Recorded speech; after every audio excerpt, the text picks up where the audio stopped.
Alright, so anime menaces, right? When you hear that word, a whole host of characters come to mind. Some of the biggest household names are Dio, Kid Buu, Madara styling on a whole fucking army, Aizen being one of the biggest menaces anybody have seen. And then you have the most disrespectful man in anime, Yujiro Hanma. Do you know why Yujiro is considered a menace? Well, if you don't, I'm gonna tell you why, don't worry. First of all, this nigga's hands are rated E for every single thing under the sun. This nigga Yujiro does not care if you're a senior citizen, a child, woman, or man. He doesn't care, he will run the ones with you. Not even animals are safe from catching the fade. But number 2 is one of the most disturbing reasons why Yujiro is a fucking menace. Did you know that Yujiro Hanma has so much testosterone in his brain, right?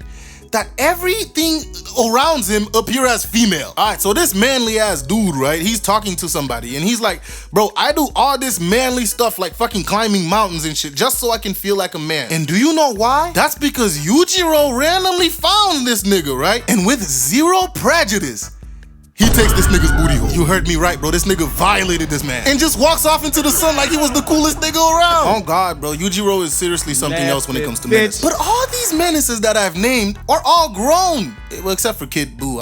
Actually, he's like thousands of years old, so. But the menaces we're gonna be looking at today are all young kids. Today, I have 3 children to show you guys that are absolute fucking menaces in their anime. They have no reason being this fucking cold. But hey, logic be damned, these niggas are gonna act like fucking maniac. The first person I'm gonna be talking about is from a show that I highly recommend you guys go watch. And it's called Medaka Box. Medaka Box is home to 2 of the most broken anime characters you can think of. One of them is called Misogi Kumagawa. If you don't know who that guy is, go look him up. The other one is Ajimu Najimi. This bitch has 4 quadrillion different abilities. Now, if that's not fucking broken, I don't know what is. Anywho, do you want to know how old this little menace we're gonna be looking at is?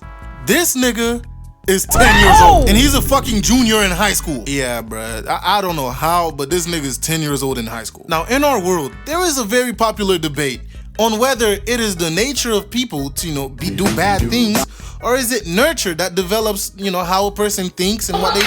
Unzen thinks that everybody is just bad. The moment that you're born, you're evil. And the only way to discipline people is through violence. And boy, does this nigga love violence. Like, bro, look at his face. Fun fact, this nigga's sister is so abnormal that she doesn't even speak Japanese. She speaks in mathematical equations, literally numbers. She speaks in numbers, and only Medaka and her brother understand her. Like, bro, Medaka Box has so many weird ass characters. How the fuck do you wake up and decide to speak in binary? But we're not talking about that today, so we're just gonna move on to Unzen and how he's a menace to society. Now, this conflict started with Medaka and her wardrobe. Because you see, Unzen is the chairman of the Public Morals Committee. And this girl right here is one of the members. And she goes around arresting anybody who wears the wrong dress code. And so she gets into a squabble with Medaka, who has the worst dress code out of them all, she said. Because her uniform shows her cleavage a lot. And so she's like, hey bro, you're the student council president, bro. You should be setting an example for everybody else. You should be covering your titties. But Medaka, who's a literal Mary Sue, is like, nah bro, I'm not ashamed of my body. I don't care what you say. Actually, I'm considering making this the standard uniform for all girls. And so this girl gets mad and decides to go tell the chairman, which is Unzen. Now, this nigga was sent to resolve a problem with the school orchestra club. Because all the other clubs, for some stupid reason, decided,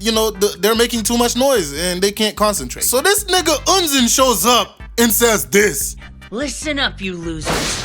Turn to your neighbor, say hi, and then kill him. Ho, brother, whoa, now. You got too much dip on your chip, huh? No, that isn't it. Wait a minute, that's not what I meant to say. God, I hate public speaking. Why can't I just send an email? Now, before I continue, a lot of you were in my comments talking about some, ew, JP, you watch your anime dubbed? It's so embarrassing.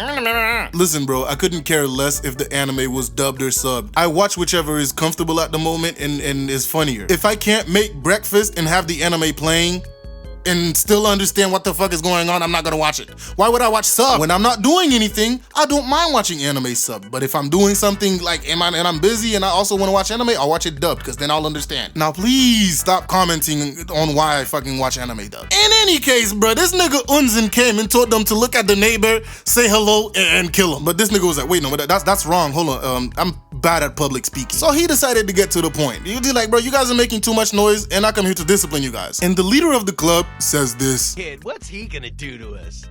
I'll use my golden tongue. Like I always do to persuade. What did he say? Hey, yo, what the fuck?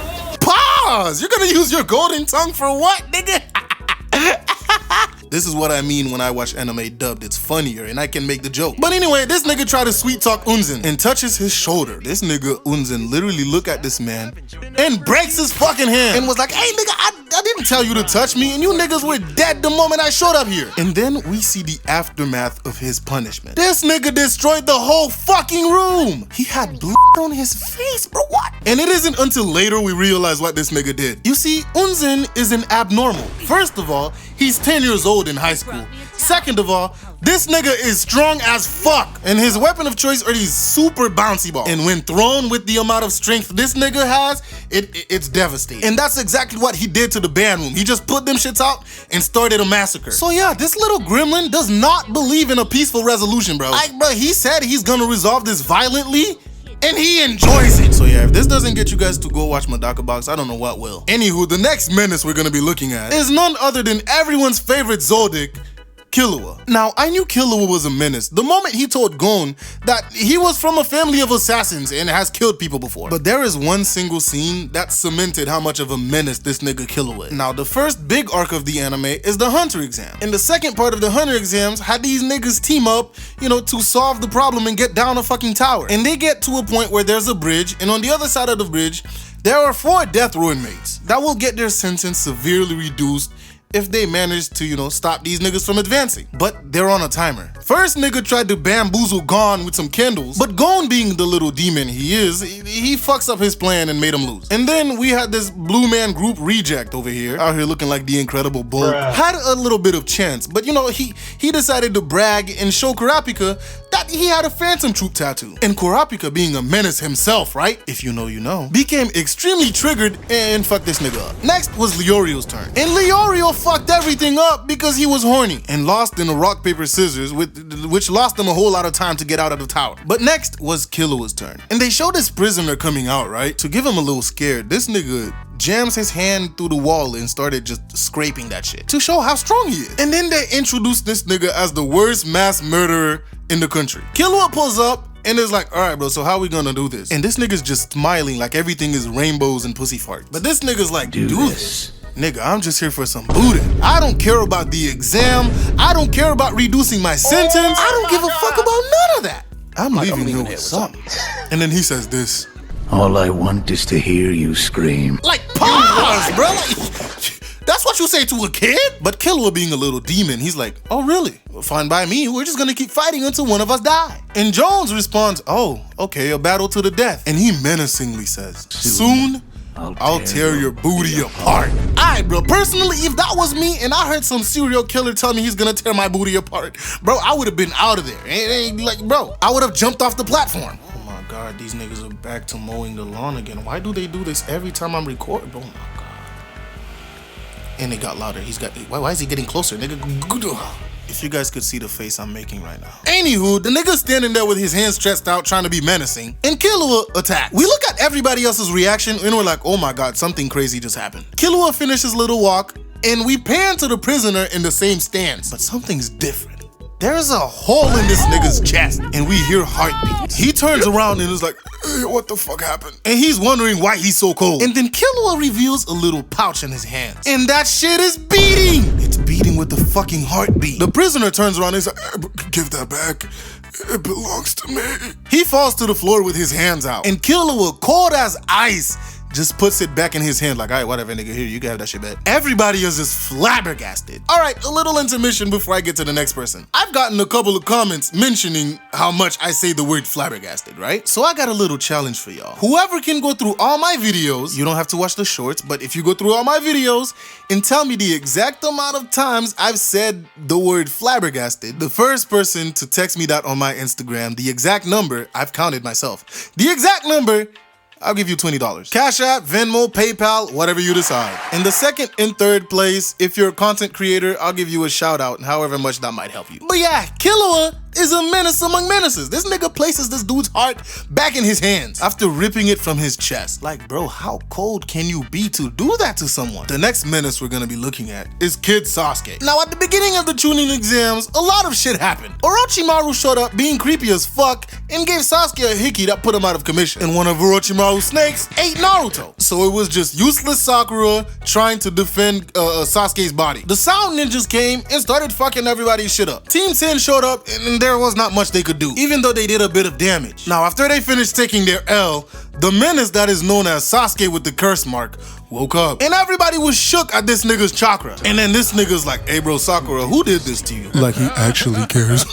And Sakura, looking as beautiful as ever, is still shocked and can't say shit. So Sasuke asks again, he's like, bro, who the fuck did this? And here she goes, sausage, what's happening? So Sasuke asks again, like, bro, nigga, just tell me who the fuck did this to you? And one of the Sound Ninjas pipes up and he's like, hey nigga, I'm the one who did it, what's good? As Sasuke's curse mark keep growing and he's looking angrier and angrier, the other Sound Ninja starts getting scared. But the other one is like, man, this nigga's not gonna do shit. And then he's like, I'm just gonna use an attack to get rid of all these niggas at once. And this nigga proceeds to fart on everyone to get rid of them. After he finishes his attack and sees the damage, he's like, look at that, I got rid of all you niggas. But joke's on him, Sasuke actually got everybody out of the way. And this nigga is flabbergasted like, hey yo, how the fuck did he move that fast to get everyone out of the way of my attack? And then Sasuke teleports behind this man and hit him with the meanest backhand the kid has ever done to somebody. Sent that nigga flying 3 states over. The other ninja's like, oh, Zaku! I guess that's his name, by the way. While he's still on the floor, Sasuke uses a fire style jutsu. But the dude farted some more and blew the fire away, but they were just disguised shurikens, and he got.